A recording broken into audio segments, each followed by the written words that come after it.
Welcome everyone to the 22nd Annual Brenninkmeijer-Werhahn Lecture, featuring Professor Paula Fredriksen as our main lecturer and Professor Yitzhak Chen as our respondent.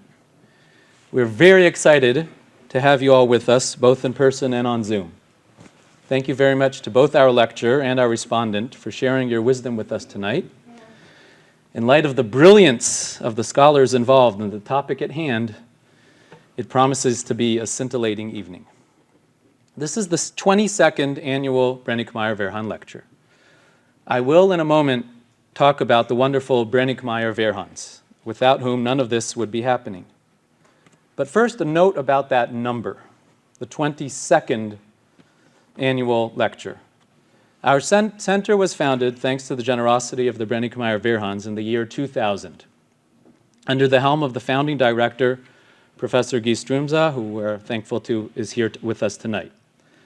That's when the first annual lecture was delivered. We are now in 2024. How come this is only the 22nd annual lecture?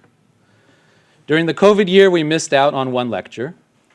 Then last year, we would have had our biggest annual lecture yet. We had planned on November 1st and 2nd, 2023, a two-day international conference, which was to be a triune celebration of the annual lecture, a decennial anniversary of our successful postdoctoral program, and an honoring of Professor Buruya Biton-Ashkeloni, longtime director of the center, chair of our academic committee, and founder of our postdoctoral program.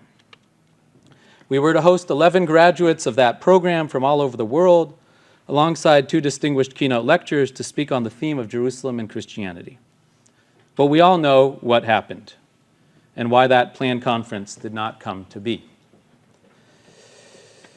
I dream of being able to return to that plan once international travel becomes more feasible again, but I'm grateful for the ability to rekindle this year our traditional rubric of the annual lecture, even if, unfortunately, things are still far from settled in this land.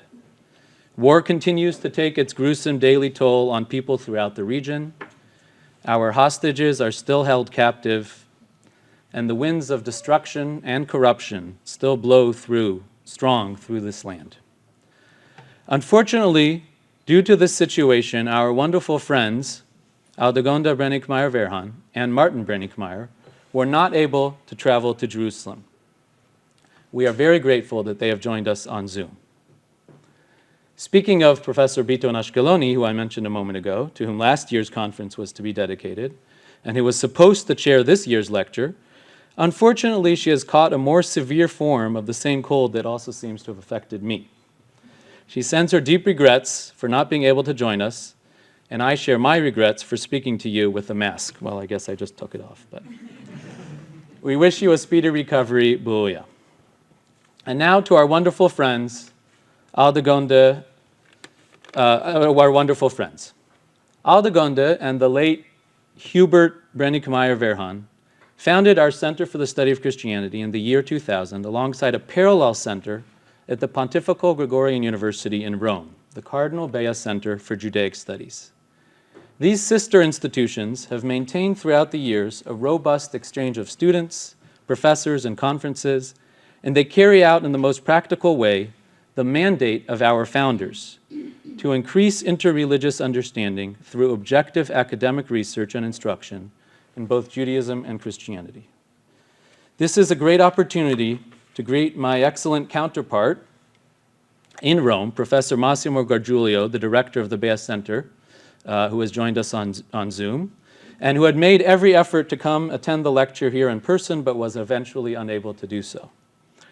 So I'm glad, Massimo, that you have joined us on Zoom, and I thank you for your ongoing partnership.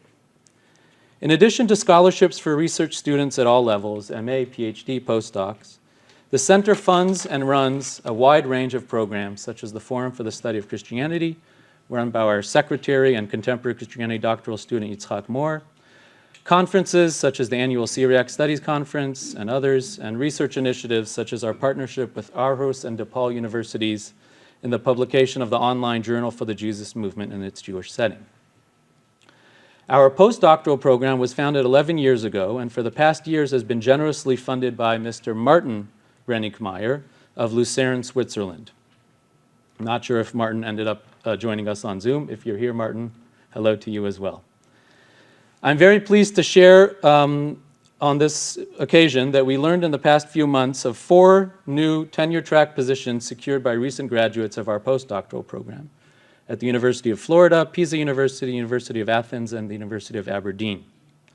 Last year's postdoctoral fellow, Dr. Radu Mustata, who is with us, just won the prestigious Azrieli postdoc that will give him 3 more years to work on his interesting research on the history of Syriac Christian communities in India. This is all thanks to Martin's robust and ongoing support of our excellent postdoctoral program. The ongoing friendship and support of Aldegonde Brenninkmeijer-Werhahn and her nephew Martin Brenninkmeijer is like a human heart. Not only is it what makes all this possible on a practical level, by pumping blood into the various organs of our social body, it is also a source of inspiration to us, and to me, if I may add on a personal note, especially. Aldegonde, your solidarity visit to Israel in April meant the world to me.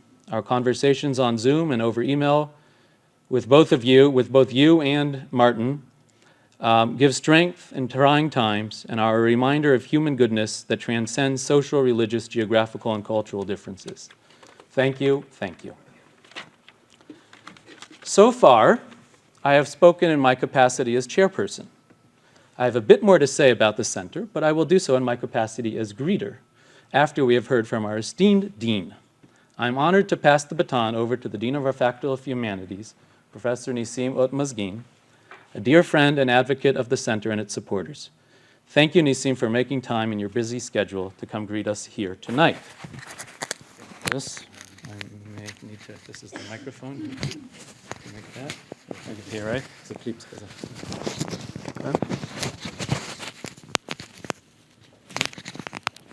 okay, guys. Okay, that's מעולה. תודה רבה, thank you. Hi, my name is Nissim Mazgin, and as many of you know, I'm the Dean of the Faculty of Humanities. This is my 4th year. And this is the second time I'm invited to say a few words of greetings in this special event. So it is a great honor that I offer these words of greetings to one of the research centers we take the greatest pride in, the Center for the Study of Christianity, established by Hubert and Aldegonde. Founded over 23 years ago, the center owes its existence to the generous support of the family, with ongoing contributions from Martin himself. The original vision for the center was to foster cross-departmental dialogue and deepen our understanding of Christianity and its relationships with other religions. In addition to this, the center invites 2 outstanding postdoctoral researchers each year to conduct their work in Jerusalem, further enriching our academic community. Reflecting on the center's work and its impact, it's clear to me that it embodies everything our faculty stands for: rigorous, uncompromising research, fostering interdisciplinary collaboration, training the next generation of scholars, promoting internationalization through inviting global experts, establishing partnerships with universities around the world, and organizing cutting-edge academic events such as lectures and conferences. All of this is supported by the exceptional faculty members we are fortunate to have, along with a solid academic foundation provided by the Department of Comparative Religion. I would also like to highlight an achievement that underscores the growing global recognition of our work. In the 2024 World University Rankings, the Hebrew University is ranked 16th in the world in the field of theology, divinity, and religious studies, surpassing prestigious institutions such as Stanford, Berkeley, and the University of Chicago. This ranking is one of the highest any unit at our university has achieved, and the work of the center, along with the Department of Comparative Religion, has played a central role in its success. Of course, when we speak about the center, I speak not only of its mission and its contributions, but also of the remarkable individuals who have led it. Since its inception, the leadership of Guy Strumza, David Satran, Bruya Biton Ashkeloni, under whose guidance the center expanded significantly, and Oded Irshai, which I saw earlier, has been indispensable. Today, I am pleased to thank Dr. Yoni Moss for his continued leadership as the center's director.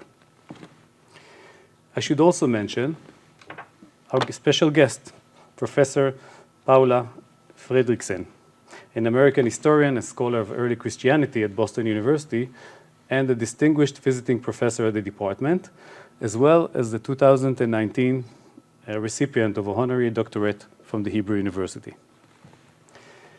Looking to the future, I'm excited about the new faculty members who have joined our faculty. Dr. Karma Ben Yochanan, a specialist in Christian-Jewish relations, who just received the prestigious ERC grant for her research. And I saw Karma here earlier. And we are very hopeful that another expert in ancient Christianity will join us shortly. In conclusion, the Center for the Study of Christianity is a source of immense pride for our faculty, an institution dedicated to rigorous academic research with the ultimate goal of making our world a better place. As reflected in the legacy of Professor Tzvi Verblovsky, a dear friend of Aldegonde and a former dean of our faculty, I'm certain he would have been incredibly proud of what this center has accomplished in just more than 23 years. Another thing I should say that these days we are facing, the war is going on. We're facing different challenges for collaboration abroad. BDS, something we are dealing with every day. Nevertheless, I think that the support and having such an active center, such as the Center for the Study of Christianity, it is important for us to continue to reach out and to excel in what we are doing. So thank you very much, and thank you for inviting me here. And we are looking forward to hearing from Professor Paula. Thank you. Toda raba. Good afternoon. Thank you very much, Nisim. Before finally yielding the floor to the star of our night, I would like to say just a few more thank yous. Thank you to the members of our academic committee, Professors Ram Ben Shalom, Sarit Shalev Eini, Yitzhak Chen, Karma Ben Yochanan, and again to the longtime head of our committee, Bruya Biton Ashkeloni. I could not ask for a better team of advisors. Thank you to the previous directors of the center, all of whose contributions brought it to its current heights, founding director Guy Strumza, and subsequent directors David Satran, Bruya Biton Ashkeloni, and Oded Irshai. My final, very heartfelt thanks and appreciation go to our administrative director, Yitzhak Mol. Despite all the turmoil Yitzhak has been through this year, ongoing reserve duty, raising a family with 3 preschool-aged children, writing a doctorate, and now recently and most tragically having been hit by a tragic and sudden death in his family. During all this, Yitzhak has managed to keep the center's ship afloat with grace, professionalism, and humor. Thank you, Yitzhak, for everything. We are actually quite lucky to have Yitzhak with us here tonight. On top of everything, his wife, Ma'ayan, astrophysicist at Bar Ilan University, is expecting their 4th child any moment now. So B'Sha'a Tova, Yitzhak and Ma'ayan. A final thanks go out to our MA students and fellows of the center, Uval Abramovich and Adi Maher, who were set to pinch hit for Yitzhak and had Ma'ayan gone into labor, and have also been helping behind the scenes. Thank you, Uval and Adi. And now, at long last, I am deeply honored and excited to introduce Professor Paula Fredriksen to you. Paula is Aurelio Professor of Scripture Emerita at Boston University and Professor Emerita of Comparative Religion in our very own department here at Hebrew University. She is a member of the American Academy of Arts and Sciences and has authored more books than some scholars in our field author articles. But it is not only their number that is impressive, it is their depth and their variety. Each of her books has had a major impact on its field of study. To name just a few, From Jesus to Christ, The Origins of the New Testament Images of Jesus, 1988, Jesus of Nazareth, King of the Jews, A Jewish Life and the Emergence of Christianity, 1999, Augustine and the Jews, A Christian Defense of Jews and Judaism, 2010, Sin, The Early History of an Idea, 2012, Paul the Pagan's Apostle, 2017, When Christians Were Jews, 2018, which was also translated into Hebrew, and I'm very proud to have been asked by Paula to write the preface to that. And now, Ancient Christianities, the first 500 years, which just came out with Princeton University Press. The lecture we will hear is based on that research. I've begun reading it, and I can assure you it is an engrossing read, and so much so that I could barely put it down to prepare these remarks. Paula's great talent, as I'm sure you will witness shortly, once I finally let her open her mouth, is to speak in a way that engages experts and non-experts alike. I don't know how she does it. Paula was awarded honorary doctorates by Lund University in 2017 and by our university in 2018. We in the Department of Comparative Religion and the Center took much pride, although vicarious, in this honor, which was awarded back in a time when honorary doctorates were not a controversial matter at Hebrew University. Since Paula had taught for many years in the Department of Comparative Religion, often alongside my predecessor at the helm of the center, Professor Adedi Shai, to whom Professor Fredriksen's book, upon which this lecture is based, is warmly dedicated.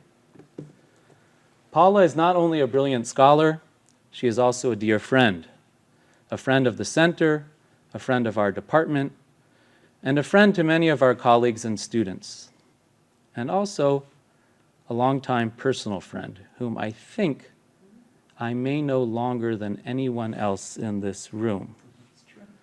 But that's a different story for a different time.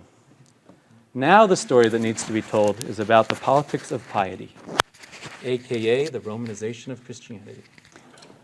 Good evening, everybody. And Aldegunda, you're with us in spirit and on Zoom. So hello, and I miss you in person, but I'm glad you're here in the way that you are.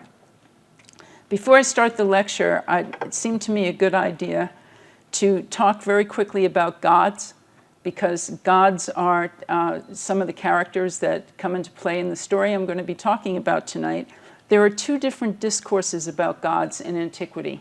There's an elite discourse that's philosophical, very often Platonic. God is ultimately transcendent. There's one single high God who's perfect, changeless, beyond space and time, and so on. That's for the elite. Those are people with very particular philosophical educations. That definition of God ended up traveling into the West and becoming central. But that wasn't the case in the period we're going to be talking about today, where we're talking about traditional gods to begin with. Gods, in case you don't know it, any god is more powerful than any human. These gods are located spatially and socially. They attach to different places and to different persons. Divinity comes in different registers in antiquity. You have bigger gods and little gods and lesser gods and spirits and ancestors and daimonia, godlings, all sorts of different shapes and sizes. They are in constant communication with the human world, and they can be represented through objects and images. In the heroic age, the prehistoric age of the culture, everybody's phones, it's all okay. It's all happened to all of us. Good. Thank you. In the heroic age, gods and humans had sexual congress, and the royal houses of different rulers descended from those unions. And this was so realistically honored that there was a whole system of kinship diplomacy where two different cities would trace back genealogies until they landed on a common divine ancestor. So this is something that was hardwired into politics. These are the type of gods that are going to have a prominent place in the lecture, which now I am about to start. The ancient Mediterranean teemed with gods. For centuries, a practical religious pluralism prevailed. How then, in the course of 4 centuries, did one particular god come to dominate the politics and piety of the late Roman Empire? In attempting to answer this question, I will attend in particular to 4 ancient personages who immediately affected this phenomenon. One first-century Jewish visionary, Paul the Apostle, and 3 Roman emperors, Augustus in the 1st century, Caracalla in the early 3rd, and Constantine in the early 4th. These 4 represent nodal points in the transition from imperial religious pluralism to imperial religious exclusivism. In the course of these centuries, the cultural definition of right religion will shift, and so will the legal definition of what it means to be Roman. If we define religion as relations between humans and superhumans, or as relations between heaven and earth, the functional ancient equivalent would be ancestral tradition. And there's a lot of phrases that capture this idea: mos maiorum, ta patria, ta tapir ethe, paradoses, and so on. And it's family imagery that controls this idea. Gods and humans form family groups, sometimes quite literally, when a god was seen as the ancient progenitor of the group. Relations between humans and their gods were part and parcel of an ethnic patrimony. Gods ran in the blood. You are born into your relationship with particular gods. In antiquity, in other words, theology was an aspect of ethnicity, part of the social and even spatial locatedness of divinity. Heaven itself, in other words, was individuated along ethnic lines. Ancestral tradition related inherited protocols for showing affection, loyalty, and respect to the god, thus maintaining good relations between heaven and earth, and especially avoiding divine anger. Mediterranean gods like respect, and when they didn't get it, there was hell to pay. At stake in this relationship was soteria or salos, often translated as salvation, but it really means human well-being. Smaller gods presided over families and various springs, groves, or mountains. Bigger gods presided over the ancient city. Flood or famine, drought or disease, celestial or terrestrial unrest, there were no such thing as a theologically neutral disaster in antiquity. When things went wrong on earth, their root cause was searched in heaven. Rite ritual restored the benevolent relations between divine and human realms. Maintenance of these relations was a concern of good government. Public piety was a form of homeland security. The particular ethnic embeddedness of deity in turn explains a widespread social practice. Numberless ethnic groups constituted ancient empire. Empire accordingly accommodated a numberless population of gods, worshipped according to the various inherited traditions, similar but different, of different ethnic groups. The antiquity of custom conferred respectability. Rome, the empire, did not tolerate religious diversity. Religious diversity was a simple fact of life and a consequence of successful empire. In a world of so many different people groups and so many different gods, matters could scarcely have been otherwise. Jewish tradition also acknowledged divine multiplicity, the existence of many other gods. These beings populated God's heavenly court. Israel's God in his book is the mightiest God of the class of beings gods. All the gods bow down to him. Against Pharaoh, God executes judgment on the gods of Egypt. In Genesis 10, God establishes different ethnic groups descended from Noah according to their lands, their languages, their families, and their nations. And when Moses later reviews this process in Deuteronomy 32:8, he gives another ethnic marker. The nations are apportioned according to the number of, this is in the Septuagint, the angels of God in Greek, or the sons of God, who are divinities, in the Deuteronomy scroll found at Qumran. A command given in Hebrew at Exodus 22:27, do not revile Elohim, God, became in the Greek of Exodus 22:28, do not revile tous theos, the gods. Psalm 96:5 in Hebrew sang that the gods of the nations were idols, but in Greek, Psalm 95:5 stated that the gods of the nations are godlings, daimonia, not mere statuary, but the divinities themselves. These beings are lesser than the highest God, but they are still gods. And indeed, in his commentary on Genesis, Philo refers to stars and planets quite unself-consciously as theoi, gods. This heavenly throng can come as a surprise because we're used to thinking of Jews as monotheists. They were indeed monotheists, but they were ancient monotheists, just as their more philosophical pagan contemporaries were. Ancient monotheism was about the organization of heaven, not its total population. As long as one God stood at the absolute pinnacle of power, any number of lesser deities could range beneath. In the Jewish view, the nations worshiped these lesser gods, and Deuteronomy gave other nations a pass for showing some celestial piety. Israel's God, however, was for Jews the supreme God, and he commanded Israel to worship him alone. That's the hook of the plot. The Jewish God also had non-Jewish admirers.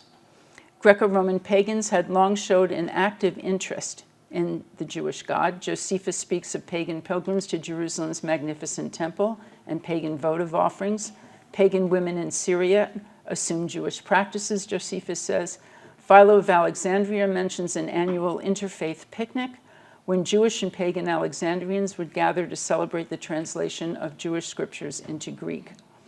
In the diaspora, pagans dropped in at synagogue gatherings where they might hear biblical traditions recounted in Greek.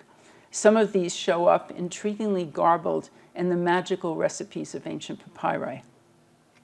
Wealthy pagan benefactors, we know from inscriptions, contributed to synagogue building projects and to Jewish fund drives. In literature and in inscriptions, such sympathetic outsiders could be designated as Judaizers or as God-fearers. The point to bear in mind is that these pagans participated in Jewish activities as pagans, adding the Jewish God to their own native pantheons. The synagogue evidently made no demand of them in this degree, and their participation was not only appreciated, it was perhaps even solicited. Diaspora synagogues, like the larger cities that were their matrix, and like the temple precincts in Jerusalem, were the sites of pagan-Jewish mixing.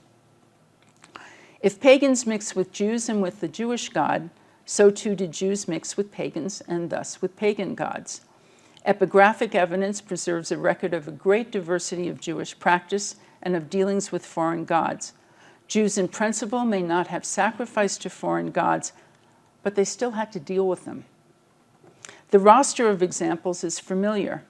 Moschus, son of Moschean, recounts being visited in a dream by two gods and directed to erect a votive in their temple, which he does, but he identifies himself in this inscription as Moschos Judaios, Moschon the Jew. Another man, Strabos, Pathos, son of Strabo, frees his slave in the prosuche, a Jewish prayer house. He opens his declaration with an acknowledgement to the Jewish God, highest and blessed, and he closes by calling on Zeus, Gaia, and Helios, the sky, the sun, and the earth, which is a legal formula, but one he did not hesitate to use and to memorialize by placing it in the synagogue. Glycon in Asia Minor wanted his grave crowned 3 times a year, on Passover, on Shavuot, and on Kalends, the start of the Roman New Year, January 1st. Glycon unselfconsciously marked both Jewish and pagan holy days. We think of him as living in both worlds, but unquestionably he would have experienced them as one. Jesus, son of Antipholus, and Eleazar, son of Eleazar, participated in their city's Ephebate, a school for the adolescent sons of citizens. These teenagers would have exercised in the nude with their peers. They studied curricula that were crammed with gods. They would have processed and sung hymns and participated in competition and events dedicated to the gods on behalf of their city. Their names are preserved on a plaque dedicated to 2 of the gods of the gymnasium, Heracles and Hermes, brain and brawn. Adult Jewish citizens might serve on city councils and have been at least present when ritual punctuated the official activities. Pagan deities populate the mosaic floors of private Jewish homes. Hellenistic Jews served as athletes, as actors, as soldiers in foreign armies, and as members of trade associations. All of these activities involve them with pagans, both human and occasionally divine. This is not to say that pagans and Jews were always mutually respectful. Pagan critics characterized Jews and their God as elaborately antisocial and complained of pagan Judaizing as a form of cultural and political disloyalty. The problem was not just Judaizing, assuming some Jewish practices, but perhaps going all the way and doing what we call converting to Judaism. Converting to Judaism, which was seen as a desertion of their own patrimony. And yet, for the most part, most of the time, in most places, people seem to have gotten along with getting along. Everyone lived in a world where all gods existed and where any god was more powerful than any human.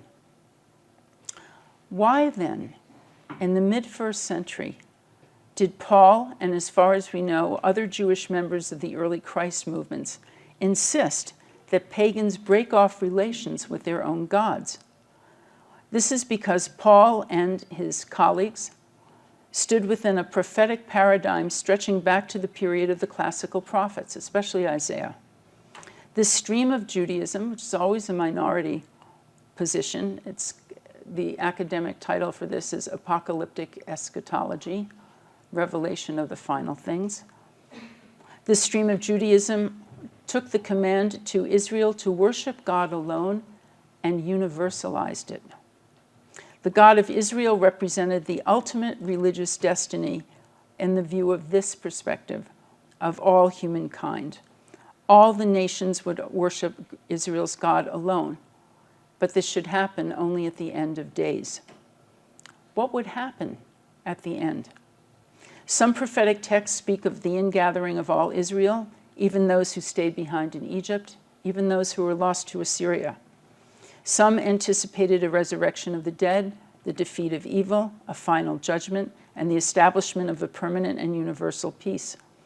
And an important theme in some of these prophecies is the end-time religious rehabilitation of pagans. They would destroy the images of their own gods and turn to the exclusive worship of Israel's God. In one of Paul's letters, Philippians, these gods actually kneel in recognition of the superiority of the Jewish God. According to Isaiah and to Micah, the nations will stream to Jerusalem and worship together with Israel. Zechariah maintains that Gentiles will accompany Jews at the ingathering, and there are many more samples of this, the gathering together of Gentiles who are no longer pagans, they're ex-pagan pagans, worshiping in Jerusalem. Please note, these end-time Gentiles are not the same as the synagogue's God-fearers. God-fearers were voluntary Judaizers, free to continue worship their own gods as they would. Nor are these Gentiles converts. They do not ritually become Jews, the men by receiving circumcision. Like God-fearers, these Gentiles at the end of days retain their respective ethnicities, but unlike God-fearers, they renounce their native gods.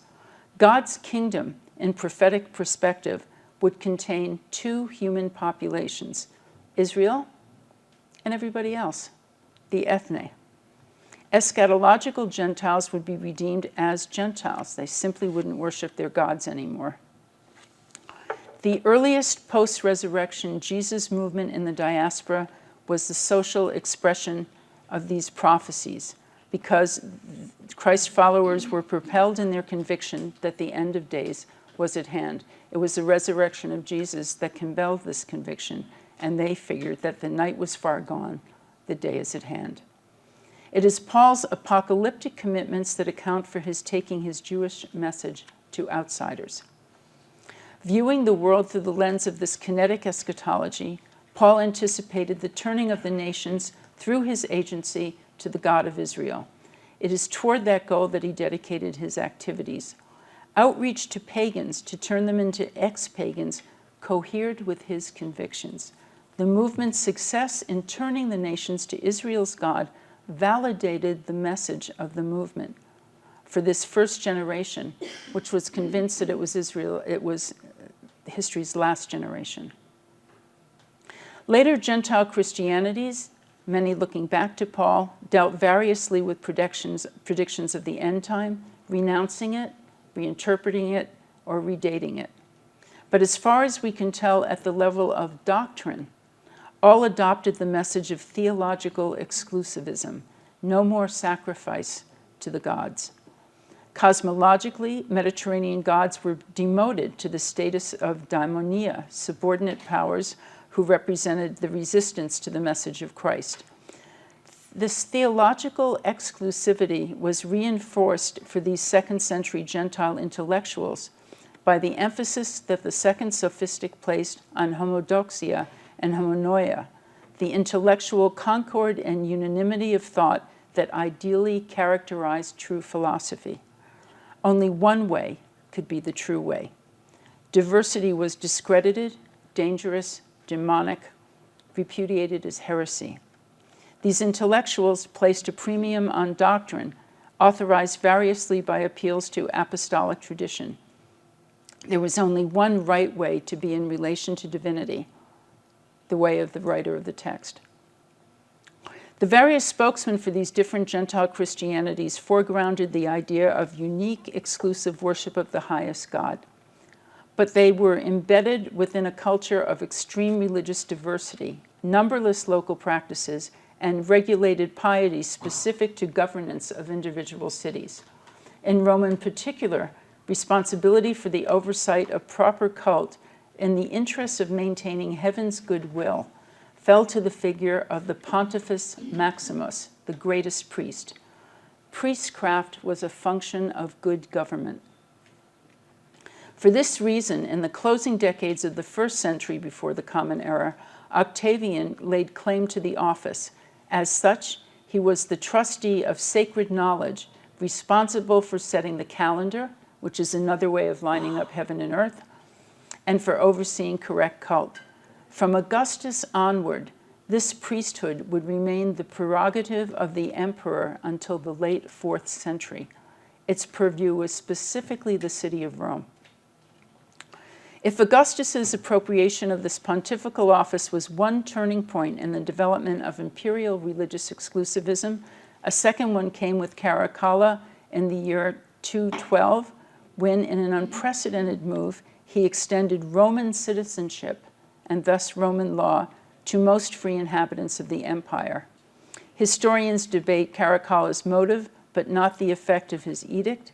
The free residents of the empire were now citizens of the imperial city, and in that sense involved in new ways with Roman law and therefore with Roman gods. As the emperor phrased it, he was gathering people as Romans to the service of Rome's gods.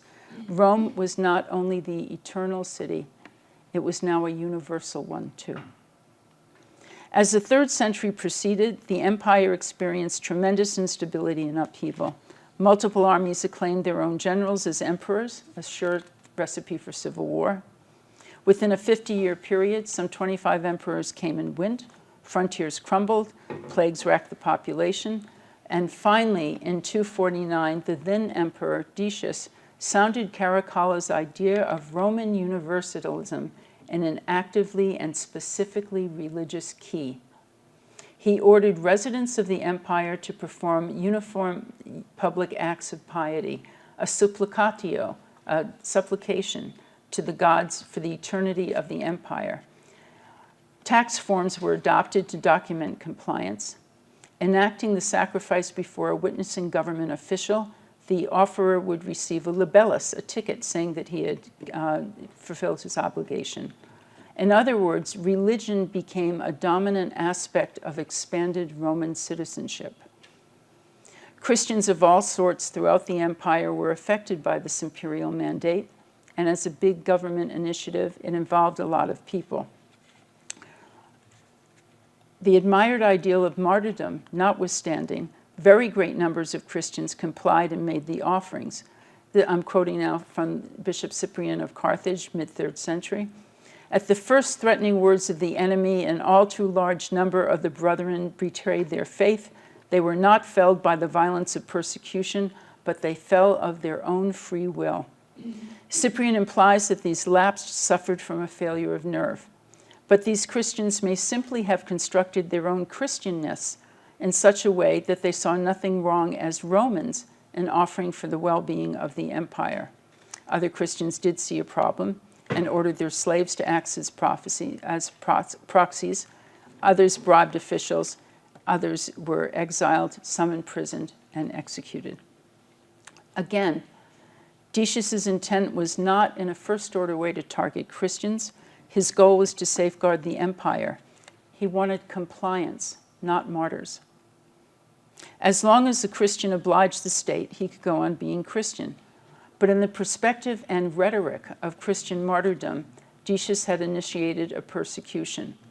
Several years later, in 257-260, the successor emperor Valerian took a more deliberate aim and specifically targeted Christian property and leadership. Sacrifice testified to Roman bona fides. When shortly thereafter Valerian was captured by Persians on the Eastern Front, these efforts at religiously inflected homeland security ended.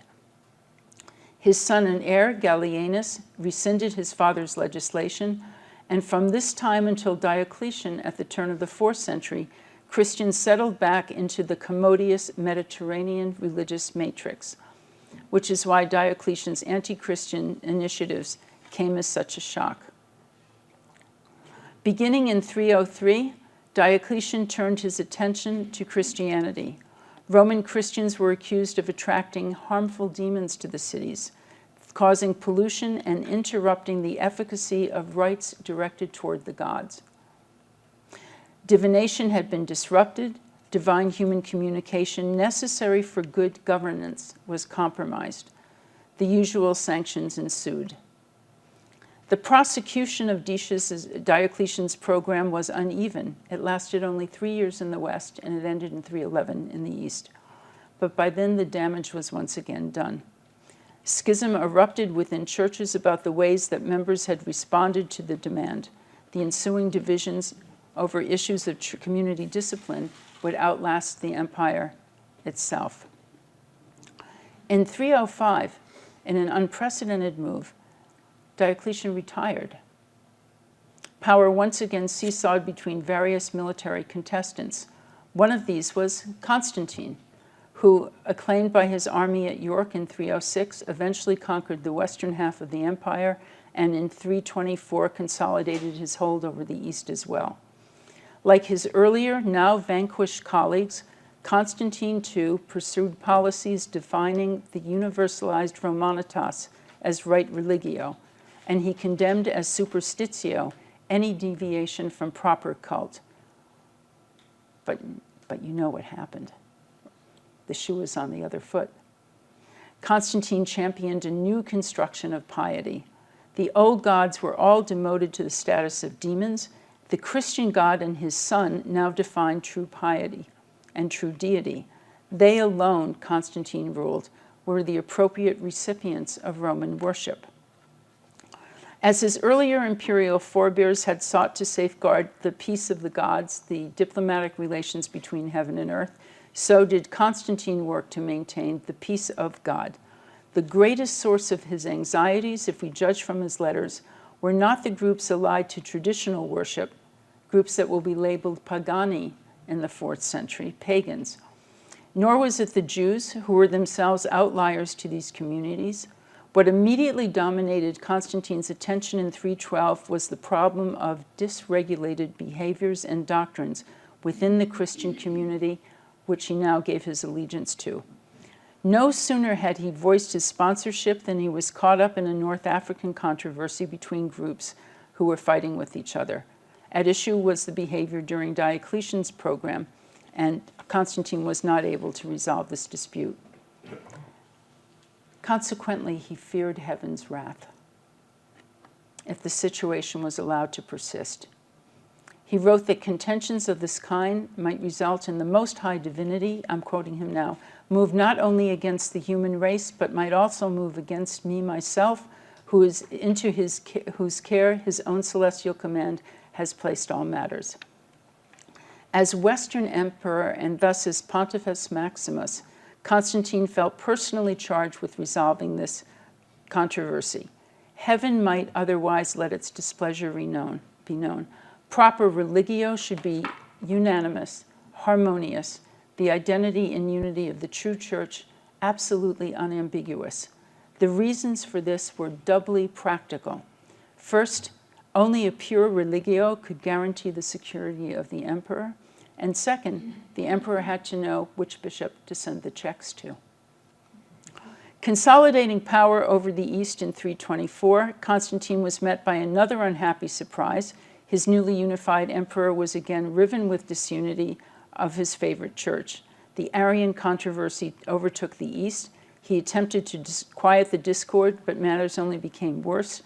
Constantine then took matters into his own hands and called for an empire-wide council to be held under his sponsorship in Nicaea, and he himself would be present to ensure the result that he sought, namely concord. As his correspondence with various bishop evinces, Constantine's first concern was with unity, creedal, doctrinal, and calendrical. Unity pleased heaven, and a happy heaven made for good relations and good conditions on earth.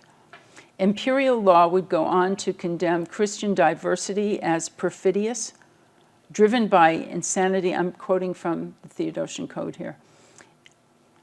Driven by insanity of a miserable conspiracy against God, heresy was a pollution, a contagion, a contamination, a disease, and a feral sacrilege.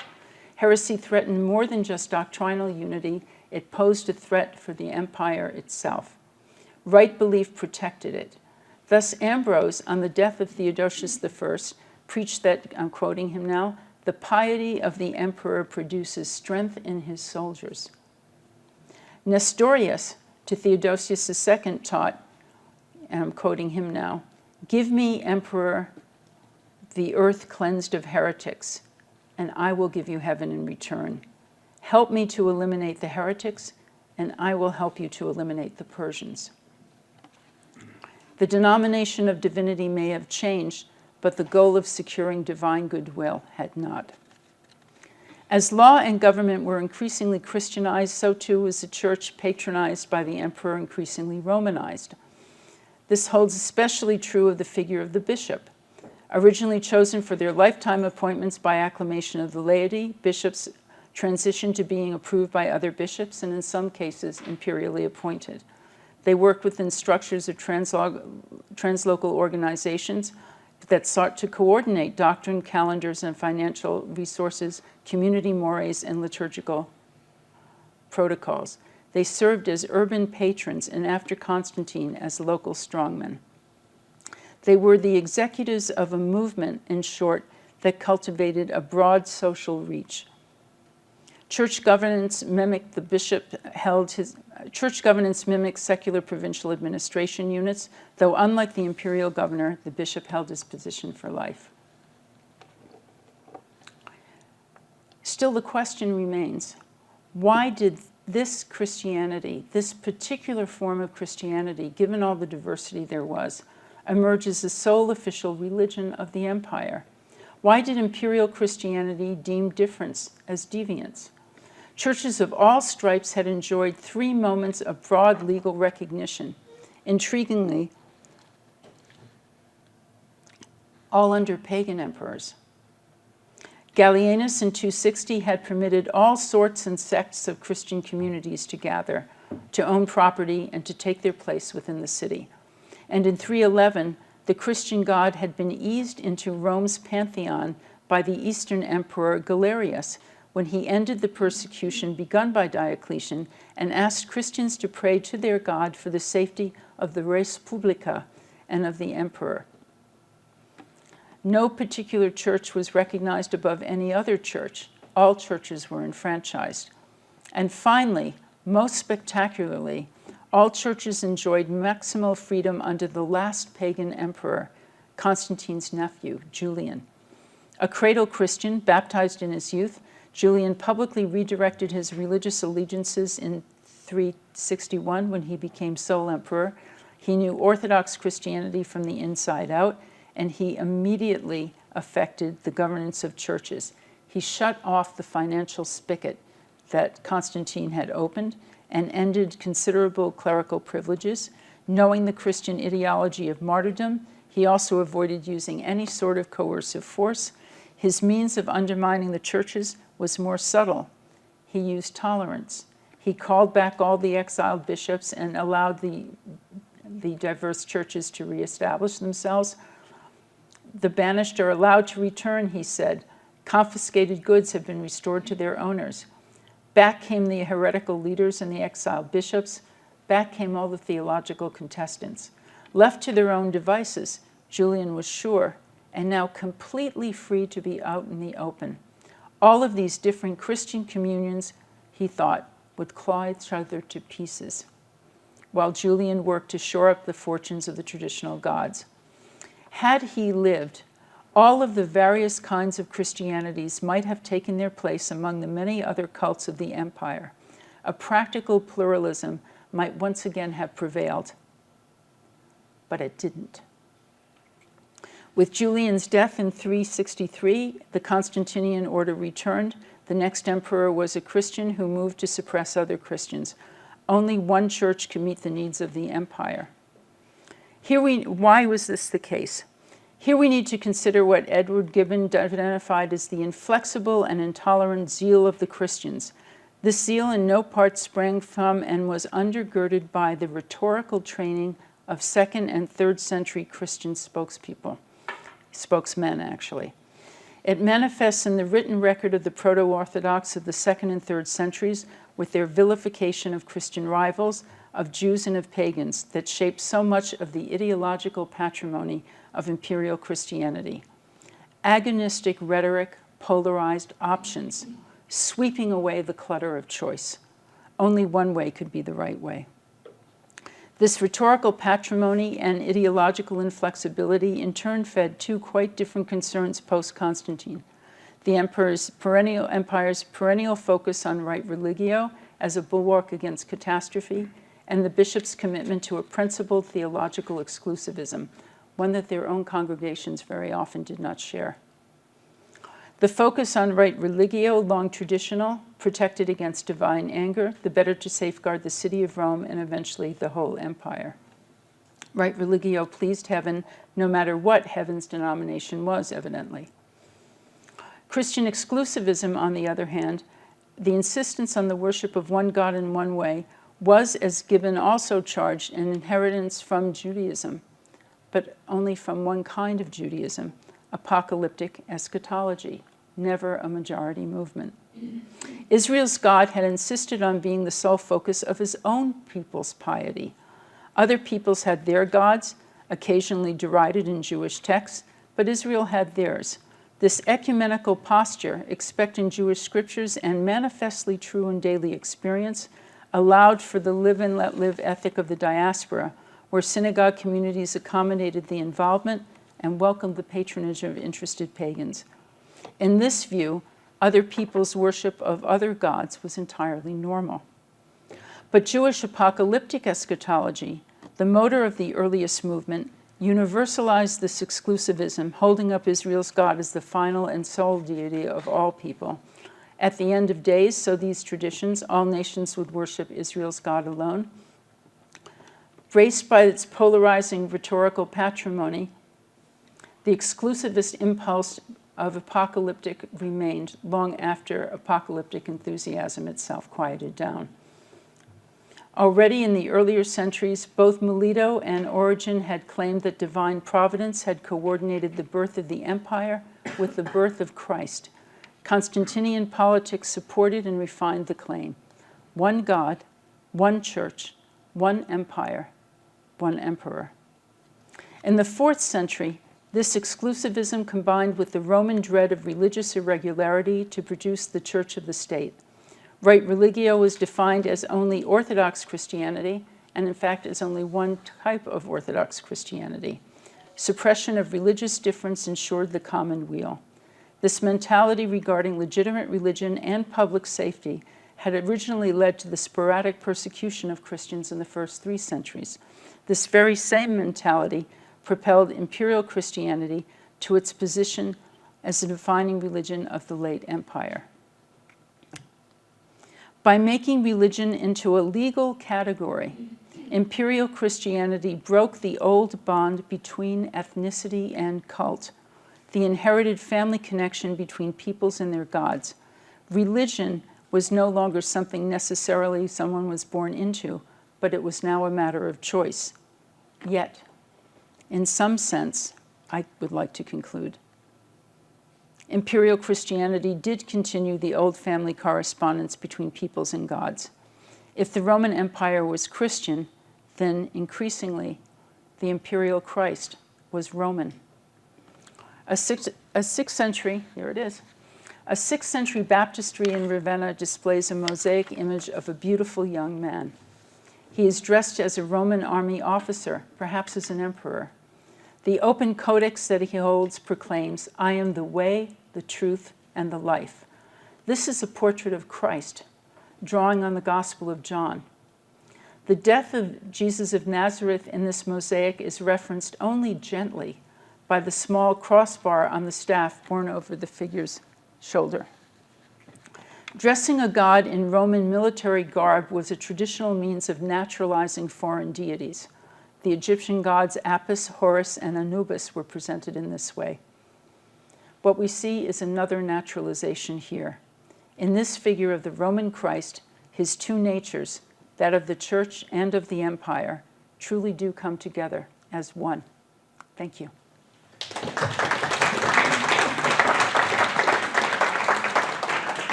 Not only have you succeeded in telling a 400-year story in about 40 minutes, but you really, the detail and the depth really kind of, I felt like I was back there walking the streets of the ancient empire.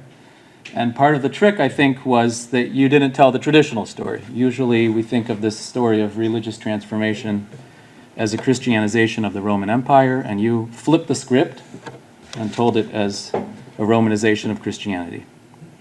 It's a spellbinding story, and it's also a cautionary tale for our own times. The centralization of power and its dangers and the effects of ideological inflexibility feel eerily relevant to what's happening now all around us. I now have the pleasure and honor to invite Professor Yitzhak Ben to deliver his response. Yitzhak is a member of the History Department here at Hebrew University and is the director of the Israel Institute for Advanced Studies.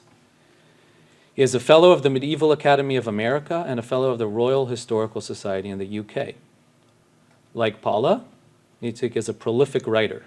His forthcoming book, Western Aryanism, Politics and Religious Culture in the Early Medieval West, Cambridge University Press, is directly related to Paula's fascinating lecture.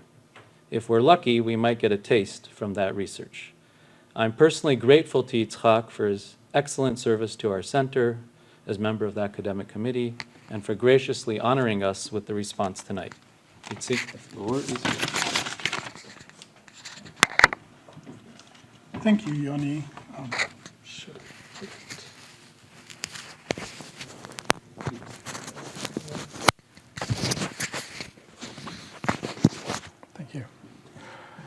Thank you, Yoni. But before my response, I have a few words to say. We are exactly 431 days after the gates of hell opened upon Israel and the Middle East. 431 days after which thousands of innocent people were massacred and killed on both sides of the border. 431 days in which hundreds of thousands have been displaced in Israel, Gaza, and Lebanon, many of whom have no home to return to. And 431 days in which the entire Middle East stands on the brink of a humanitarian catastrophe. To make matters even worse, 100 hostages are still held captive by Hamas in Gaza, among them Sagi Dekelchen, the son of my dear friend and colleague from the Hebrew University, Jonathan Dekelchen. It has also been over a year since anti-Jewish and anti-Israeli rhetoric, once confined to the sewers of the far right, has spread across the streets of every city in Europe, America, and Australia, poisoning the minds of both the uninformed and the more ideologically entrenched on many prestigious campuses, supposedly the bastions of free thinking and liberalism. But despite this dire situation, we must not succumb to the lure of revenge, nor lose our hope for peace, hope for a better world in which parents love their children more than they hate their imagined or real enemies. And having this event today is part of that hope. And now to my response to Paula's paper. The study of early Christianity requires a preliminary mental readjustment. We must temporarily abandon familiar cultural territory and radically question received intellectual categories. Late antique society was fundamentally different from our own, and the concepts that we employ to describe contemporary religious and cultural phenomena are necessarily ill-adapted to the analysis of what Christians in late antiquity and the early Middle Ages regarded as the divine sphere. Paula has just given us a dazzling example of how this should be done. In her paper, Paula elegantly delineates the transformation of the Roman world from a world full of gods into a world dominated by one exclusive god. This transformation was punctuated and accelerated by the work of 4 men, one apocalyptic visionary, as Paula puts it, and 3 ambitious emperors, Augustus, Caracalla, and Constantine. And I hope you haven't seen Gladiator 2. Please don't go and see it. It's a horrible I'm so upset. movie that really is misrepresenting Caracalla completely. And all these was, and the nature of this process, of this transformation, is framed by Paula as the Romanization of Christianity. This is indeed an intellectual tour de force, provocative, well-argued, and very persuasive. Needless to say, I'm entirely convinced by Paula's main argument.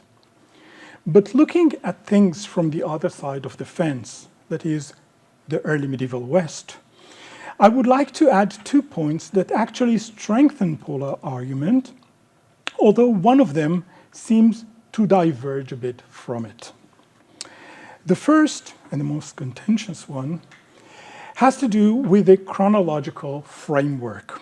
The 4th century, according to Paula, saw the end of the transformation of the Roman world, at least as far as its religious cosmology is concerned, starting with Constantine and ending with Theodosius I. This century had witnessed the most dramatic changes in the nature of Christianity as a world religion. But we must constantly bear in mind that Constantine is still an enigma. And We all suffer from what I would term as pro-Constantinian myopia. Constantine had a wonderful press already in his lifetime.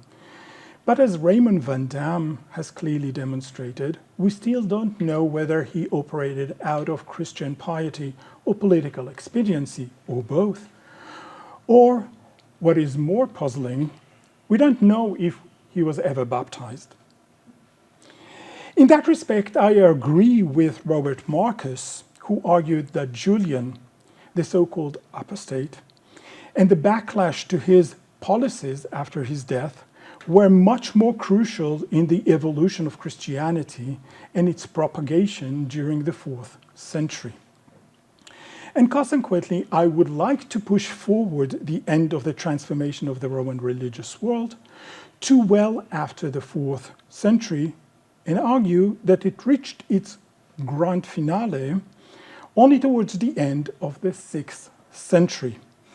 A crucial component in this process of transformation were the so-called Christological debates, which in the West ended with the conversion of the Visigoth or the Visigothic kings to Catholic Christianity.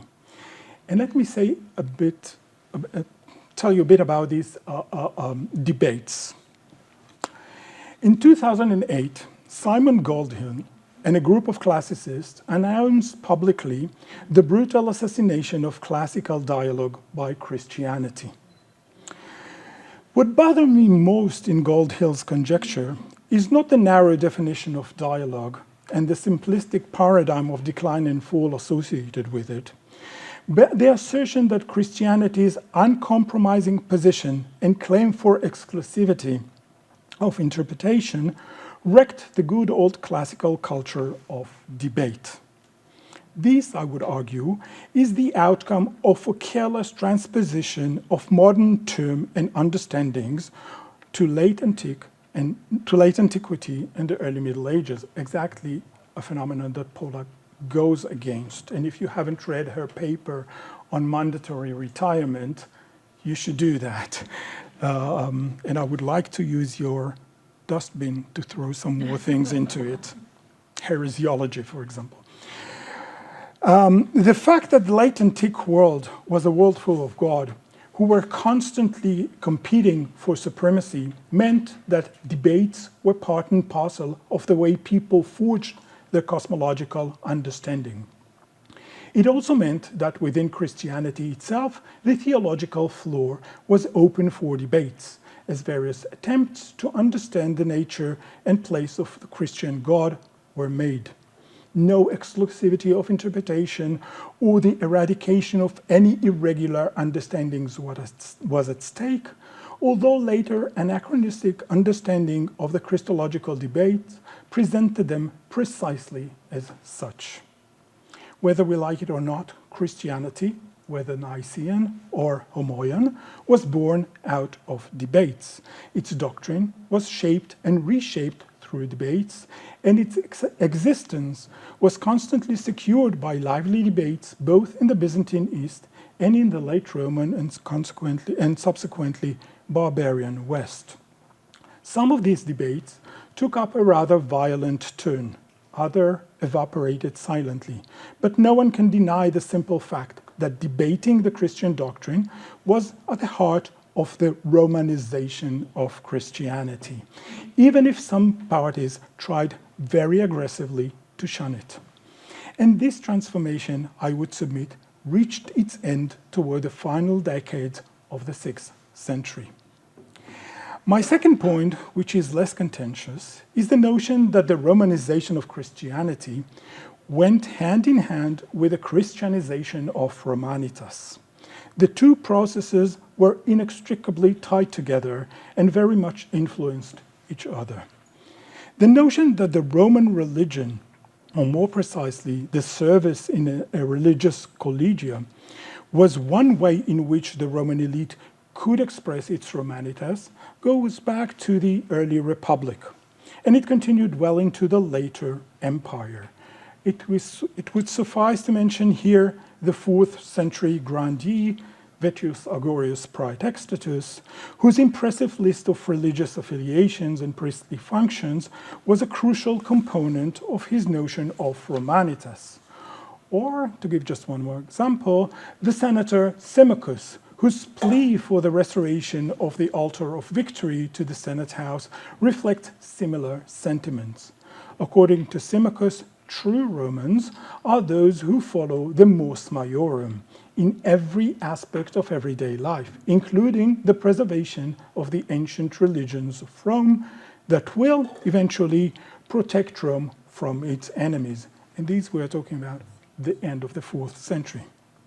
Needless to say, the leaders of the Christian church in Italy were not happy with this notion of Romanitas.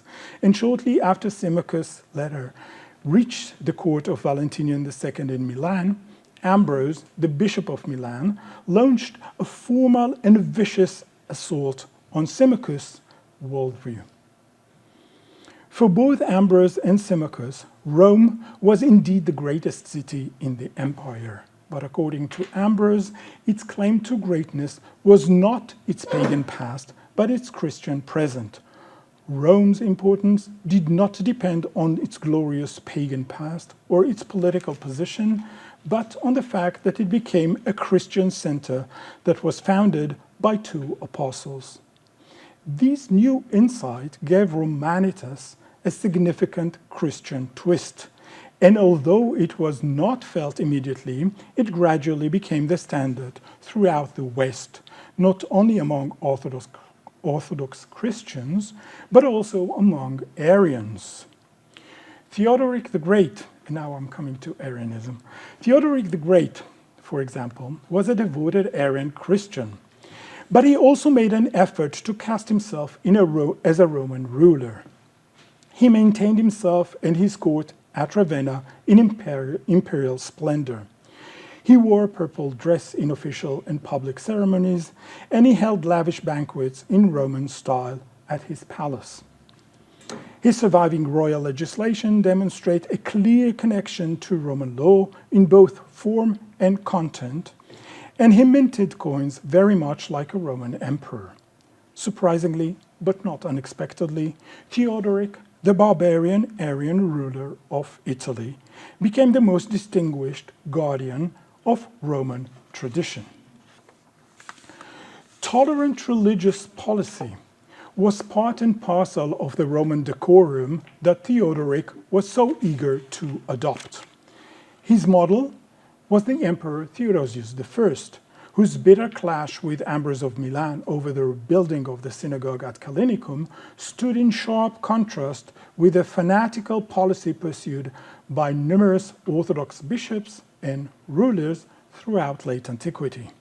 Hence, not only did Theodoric adopt the Romanitas of a glorious emperor, he clearly tainted these Romanitas with a distinctive Arian color. In other words, Arianism for Arians functioned as a distinctive indicator of Romanitas, just as Orthodoxy did among the Nicene Christians of the post-Roman worlds. This brings me to the last point in Paula's paper, this fantastic mosaic. The Ravenna mosaic of Christus Miles. This superb mosaic, which was commissioned by Peter, the Catholic Bishop of Ravenna, was executed when Ravenna was already under Ostrogothic Arian rule, and probably by the same artist that decorated the royal chapel of Theodoric, Theodore the Great, nowadays known as Santa Pollinare Nuovo. This mosaic reflects not only the Romanization of Christianity, as Paula demonstrated, but also the Christianization of Romanitas. It is quite remarkable that Christianity, whose persecution in the arena was done in the name of Romanitas, eventually became the most conspicuous marker of Romanitas itself. Thank you.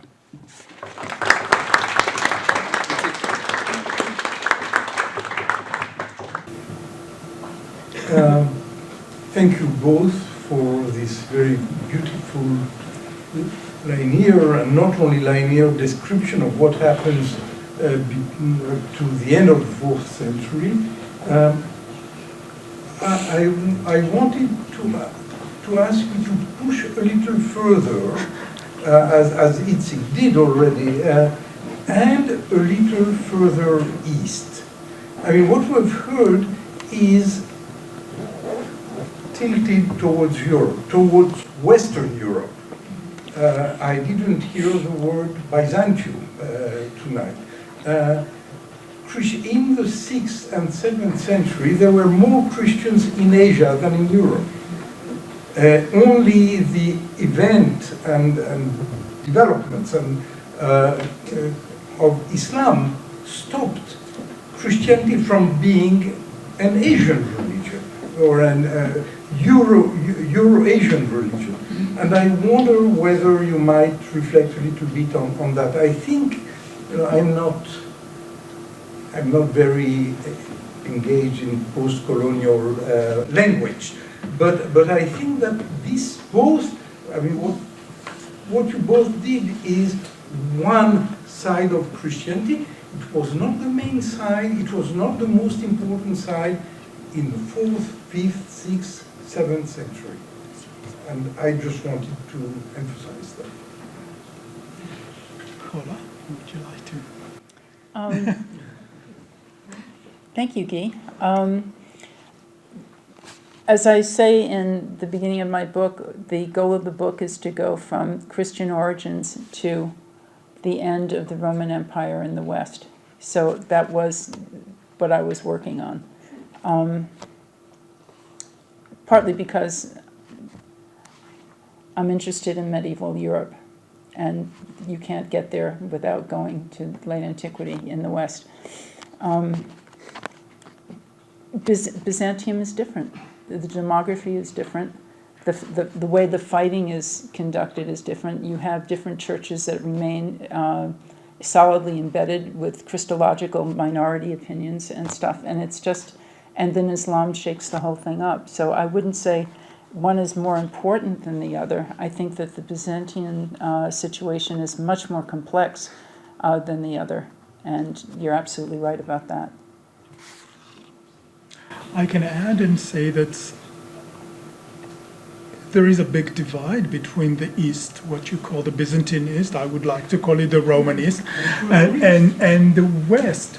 And I think that processes are proceeding in different pace in the East and in the West. And in the West, you have a prolonged late antiquity and the early Middle Ages, whereas the Christological debates, the main Christological debates ends in the East at a fairly early stage, where in the West, North Africa, and definitely in Spain, they continues up until the end of the 6th century. So it is completely different dynamics of change and pace of change, and I also think that you have to remember that the Eastern Christianity, at least in the 4th and 5th and the early 5th century, is much more philosophically tended than what's going on in the West. The West is going in a completely different rhetorical path. So there are differences, and since I'm an expert to what's going on in the West, I can say what's going on in the West. I can also say that there are not many contacts between East and West, because when there is some contacts like that, in the court of Theodoric the Great, the Pope at a certain stage run away to Byzantium, and he comes back because what he saw in Byzantium is completely different from what he's used to, and he says, that's not my Christianity. So it's, I think there is also a mental difference between the East and the West, and I think it's, I can prolong this process up to the 6th century in the West. Some extremists will take it up to Charlemagne. I'm not there. But in the East, things are moving in a different pace. Sure. I just wanted to remember that the Roman emperor sits in Constantinople and not in Rome. And the Byzantines call themselves Romei. Yeah. And also further east from Byzantium. There's a huge countries of Christianity, Iranian Christians and so on. That's all. That's true, but also the emperor is sitting in Constantinople, but his eyes is always on Rome. And when Rome is being conquered by Theodoric, it really bothers the emperors in Byzantium, and they do everything they can in order. Well, they sent Theodoric to conquer Rome from Odoacer, so Rome remains the center of the empire, even if the emperors are sitting in the new Rome and calling themselves new Constantines and do all sort of things. And they have a new aristocracy and a new senate. But the one that is important is in Rome. Paula, would you like to respond to Itzik's response? Yeah. It's a different type of Romanitas in the East. And it's also, I want to criticize my own formulation, because talking about the Christianization of Romanitas and Romanitas being Christianized, it sounds as if they're two discrete things that are separate and then they come together and mesh. But Christianity was always a Roman religion, right? It has its own developmental stages, but it's even before it becomes Christianity, with Paul's letters, one of Paul's main ideas is extremely Roman for how he integrates non-Jews into the movement. He calls them brothers, adelphoi, and it's the Roman idea of adoption that is the motor for his ways of integrating things. So it's Christianity is always Rome, but Rome itself isn't uniform, and certainly after the split in the empire it becomes quite different. So, yeah, there were Christians in Iran, and there are Nestorians everywhere, and yeah.